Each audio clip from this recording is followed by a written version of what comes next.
Hi friends, welcome to Indhu's kitchen.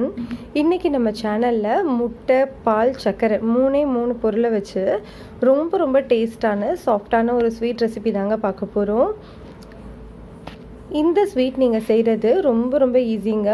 ஆனால் வாயில் வச்சோடனே கரைஞ்சி போகிற அளவுக்கு அவ்வளோ டேஸ்ட்டாக இருக்குங்க.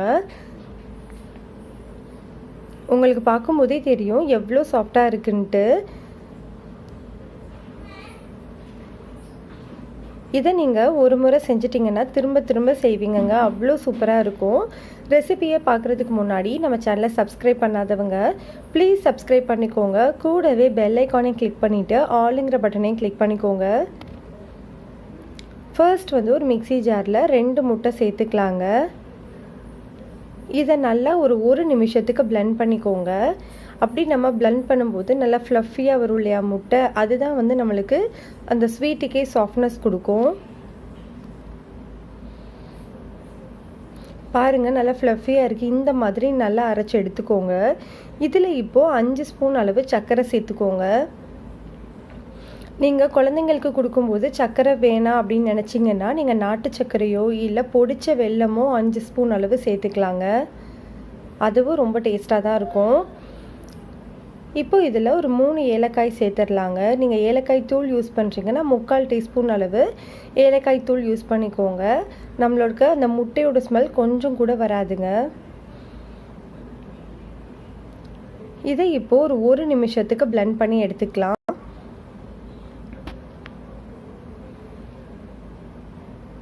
பாருங்கள், நம்மளுக்கு நல்லா ஃப்ளஃபியாக கிடச்சிருச்சு. இந்த முட்டை, சர்க்கரை, ஏலக்காய் எல்லாமே நல்லா அரைப்பட்டுருச்சு. இதை தனியாக வச்சுக்கோங்க.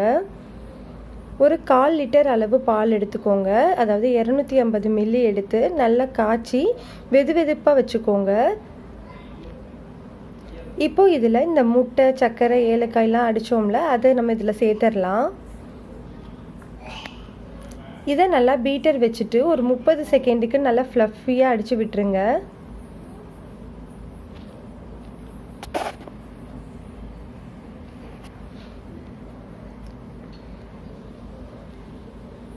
பாருங்கள், இந்த அளவுக்கு நல்லா ஃப்ளஃபியாக இருக்கணுங்க. அப்போ தான் ஸ்வீட் ரொம்ப சாஃப்டாகவும் டேஸ்டியாகவும் கிடைக்கும். இப்போ நம்ம எந்த பாத்திரத்தில் ஸ்வீட் செய்ய போகிறோமோ அந்த பாத்திரத்தில் 1 டீஸ்பூன் அளவு நெய்யை எல்லா பக்கமுமே படுற மாதிரி தடவி விட்டுலாங்க. இப்படி பண்ணும்போது நம்மளுக்கு ஸ்வீட் ஒட்டாமல் கிடைக்கும். இப்போ நம்ம ரெடி பண்ணி வச்சுருக்கிற அந்த பால், முட்டை, சர்க்கரை அந்த கலவையை இதில் சேர்த்துடலாம். இதில் இப்போ ஒரு மூடி போட்டுக்கோங்க. இதை நீங்கள் ஒரு இட்லி பானையில் கூட செய்யலாங்க. நான் இன்றைக்கி கடாயில் கொஞ்சமாக தண்ணி ஊற்றிட்டு ஒரு பிளேட்டை தலைகீழ போட்டு நல்லா சூடுபடுத்தி வச்சுருக்கேங்க.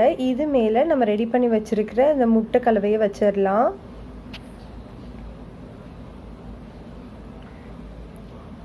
இப்போ இதை லோ டு மீடியம் ஹீட்டில் 30லேருந்து 35 நிமிஷம் நல்லா வேக வச்சு எடுத்துக்கலாம்.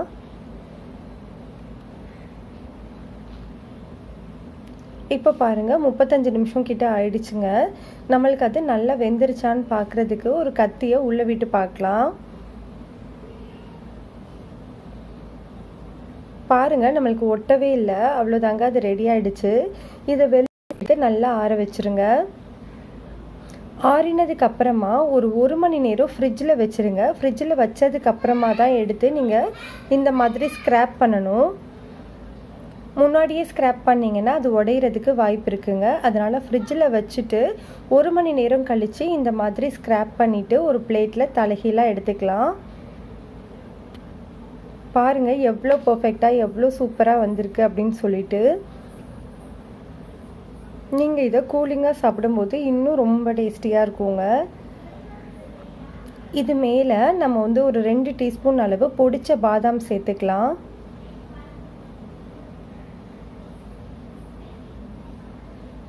உங்களுக்கு பிஸ்தா பிடிக்கும்னா பிஸ்தா நீங்கள் சேர்த்துக்கலாம். முந்திரி உங்களுக்கு எது பிடிக்குமோ அதை நீங்கள் நல்லா மேலே தூவிடலாம்.